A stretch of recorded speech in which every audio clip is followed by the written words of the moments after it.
Hello everybody and welcome to it. So today I'm finally making a video on how to start a successful YouTube channel. I'm literally going to be giving you the exact tips that I started out with and showing you my strategies basically. So we're going to start from the very basics of like how to start, but then eventually I will get into how to grow and how you can eventually get one of these babies. So if you don't know me or my story, I am Julia. I am a lifestyle, college, productivity, and Apple technology YouTuber. I just started YouTube I think last spring. I've not been in the field for that long, which just proves that you guys can too do this, even if you start right now. I entered 2020 with about 12,000 subscribers, and I'm now leaving 2020 with around 275,000. So big jump there. I literally blew up this year, so I'm going to be giving you my exact strategies. With that being said, I would absolutely love it if you would subscribe and join my little family here. And with me giving you these tips, I would love it if you help me in return and help me out by subscribing. Alright, so let's go ahead and get started.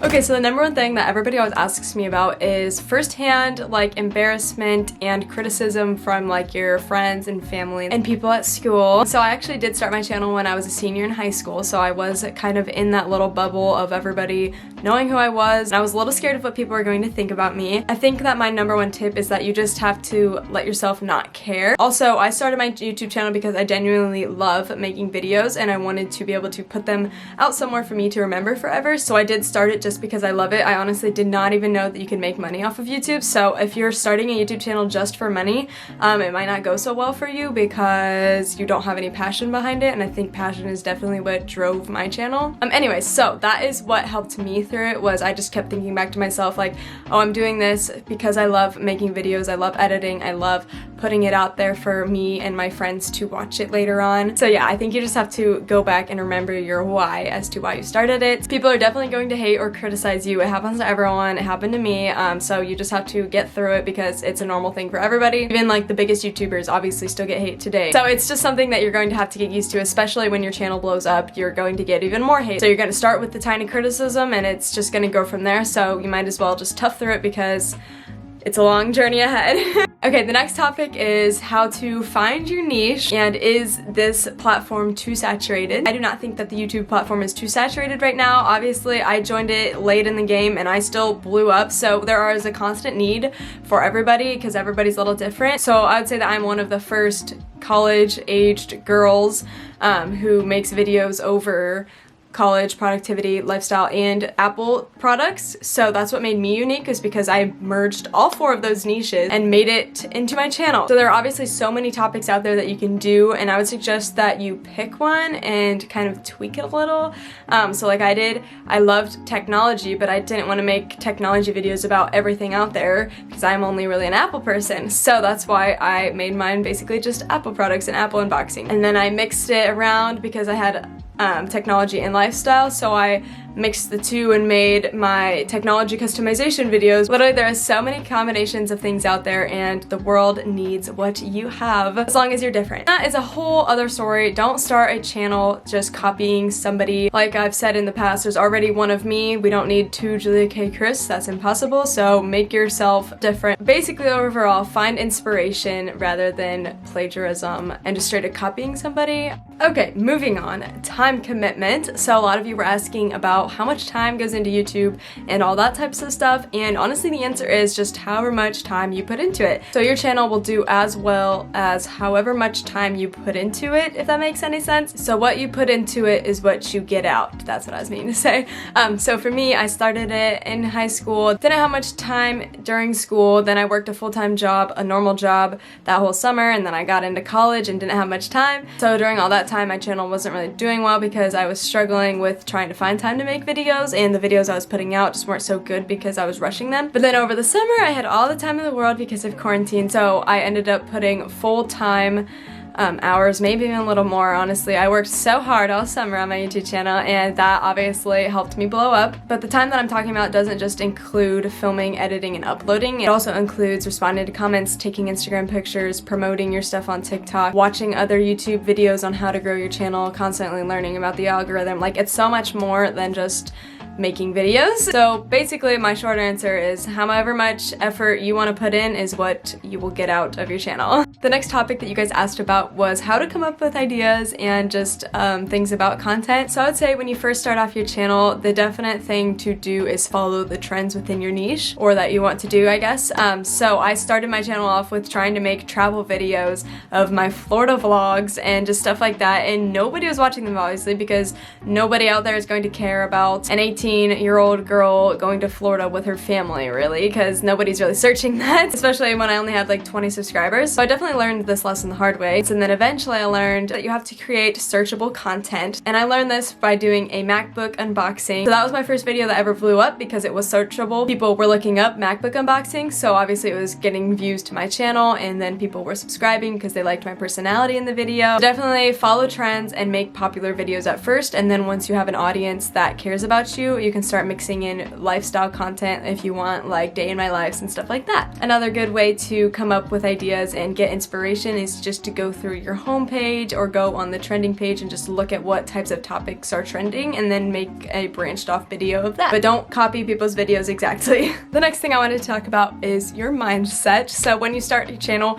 you want to have the idea that you can grow and you will be able to do it. Don't start it with the mindset thinking that you're already going to fail, because that's already setting yourself up for failure. So start it with an open mind, be excited. I know this definitely happened to me. I started my channel, didn't really think anything about it, and then over the summer, my dad really talked to me and inspired me and motivated me and told me that I could do this, and that's when I started taking it more seriously. I had the mindset that I could grow my channel and that I could make this my full-time job someday and stuff like that, and eventually it got there. And then this school year, I started thinking about how I had no time to make videos anymore and people didn't want to watch me anymore and all that types of stuff, and then my channel views started declining, and I felt like it was because I was thinking that, so I wasn't putting as much effort into my channel. I had told myself that nobody wanted to watch my videos anymore, which then set me up for failure. So overall, come in with a good mindset. You can do it. If I did it, you can do it. Another topic / question was, do you need to have a posting schedule? I definitely think that it's good to start out with a posting schedule because then you can get the algorithm on your side. YouTube likes it when creators post on certain days at the same time consistently. That's what somebody told me in some video, and I just stuck with it all summer. So you definitely have to stick with it. I would literally freak out if my video was even a minute late after the time that I was on my posting schedule, because I was like, oh no, a minute, the algorithm's gonna kill me. Seriously, try and be as strict as you can, because not only does this make the algorithm happy, but it makes your subscribers happy because they know that you are consistently uploading and they know that they can obviously fit you into the routine. So like, I post videos every Mondays and Saturdays at noon, so I've had people tell me, oh perfect, I'll watch your video every day on my lunch break since it's at noon. So it's just great so that people can have you on their radar and in their calendar. Next, we're going to talk about channel art. I had some questions on how to make a channel banner. So my channel banner I actually made on Procreate, but before that I made them all on the app Canva. It's literally a lifesaver for YouTubers and just anybody in general. You can just look up channel art size and it takes forever to get it. I always have to resize it like 9 times before I can get it in the spot that I want it to, and just put whatever you want on it, but make sure that it is not too crowded, but it's also not too boring.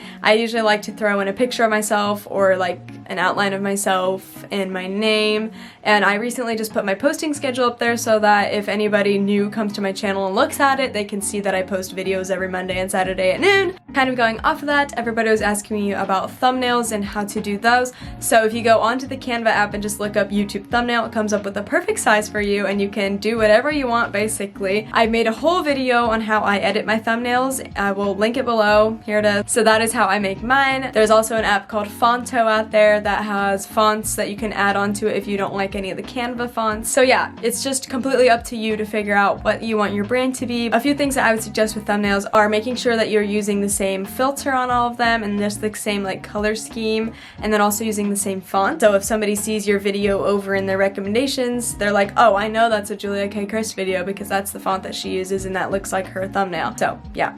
Next, we're going to talk a little bit about equipment. So first, with a camera, you do not have to have a fancy camera to start off with. People have probably told you this. I started out on my iPhone 7, I think. You could even use your iPad or your MacBook camera. If you have the money, you don't have to invest in a camera, but whenever you want to invest in a camera, some of the good starter cameras are Canon G7X and then a Canon M50, which is what I'm using right now, and it's so nice. I wish I would have just started out with this one, honestly. The next thing that we're going to talk about is the editing software. So there are so many out there. The starter ones are usually iMovie and I don't know what are the other ones, but that's one that most people start out with. There's also an app called Vita out there that lets you do some video editing. Or if you literally just look up video editor on the App Store on your phone, there's gonna be thousands that come up and you could try any of those. If you're looking for ones on your laptop, the one that I started out with is called Adobe Premiere Pro. It's a little cheaper, but it's like a monthly subscription. I currently now use Final Cut Pro, which is one that most YouTubers use. That one is a pretty big investment, it is $300, so I would suggest starting out with iMovie to see